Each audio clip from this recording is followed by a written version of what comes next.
आपके अपने YouTube channel Ram भक्त में आपका स्वागत है। आज हम पढ़ एक कहानी देखेंगे जिसमें हमें क्या सीख मिलती है, आगे लास्ट में आपको बताएंगे। ध्यान से सुने यह कहानी। एक समय की बात है, एक जंगल में सेव का एक बड़ा पेड़ था। एक बच्चा रोज उस पेड़ पर खेलने आया करता था। वह कभी कभी पेड़ की डाली से लटकता, कभी फल तोड़ता, कभी उछल कूद करता था। सेव का पेड़ भी उस बच्चे से काफी खुश रहता था। कई साल इस तरह बीत गए। अचानक एक दिन बच्चा कहीं चला गया और फिर लौट के नहीं आया। पेड़ ने उसका काफी इंतजार किया, पर वह नहीं आया। अब तो पेड़ उदास हो गया था। काफी साल बाद वह बच्चा फिर से पेड़ के पास आया, पर वह अब कुछ बड़ा हो गया था। पेड़ उसे देखकर काफी खुश हुआ और उसे अपने साथ खेलने के लिए कहा।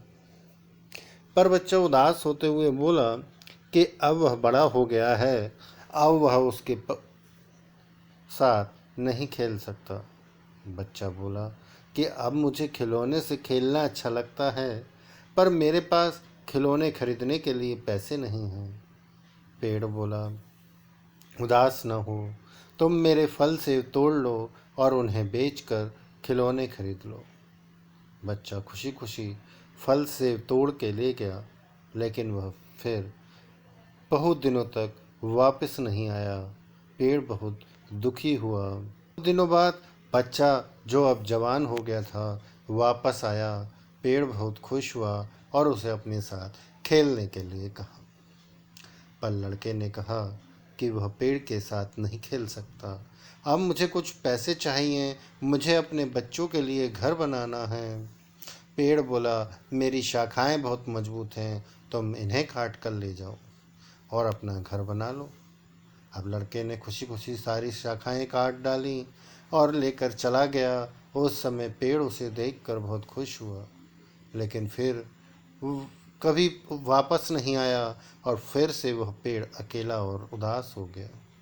अंत में वह काफ़ी दिनों बाद थका हुआ वहाँ आया। तभी पेड़ उदास हुए बोला कि अब मेरे पास ना फल है और ना ही लकड़ी, अब मैं तुम्हारी मदद भी नहीं कर सकता। बूढ़ा बोला कि अब उसे कोई सहायता नहीं चाहिए, बस एक जगह चाहिए जहाँ वह बाकी ज़िंदगी आराम से गुजार सके। पेड़ ने उसे अपनी जड़ों में पनाह दी और बूढ़ा हमेशा वहीं रहने लगा। इसी पेड़ की तरह हमारे माता पिता भी होते हैं। जब हम छोटे होते हैं तो उनके साथ खेलकर बड़े होते हैं और बड़े होकर उन्हें छोड़कर चले जाते हैं और तभी वापस आते हैं जब हमें कोई ज़रूरत होती है।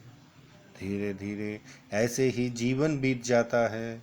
हमें पेड़ रूपी माता पिता की सेवा करनी चाहिए, ना कि सिर्फ उनसे फ़ायदा लेना चाहिए।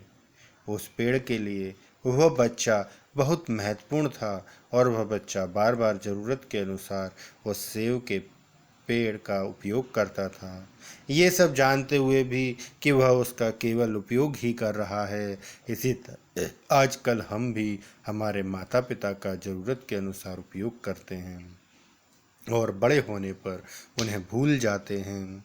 हमें हमेशा हमारे माता पिता की सेवा करनी चाहिए, उनका सम्मान करना चाहिए और हमेशा, भले ही हम कितने भी व्यस्त क्यों न हों, उनके लिए थोड़ा समय निकालना चाहिए। जय श्री राम, जय श्री राम, जय श्री राम।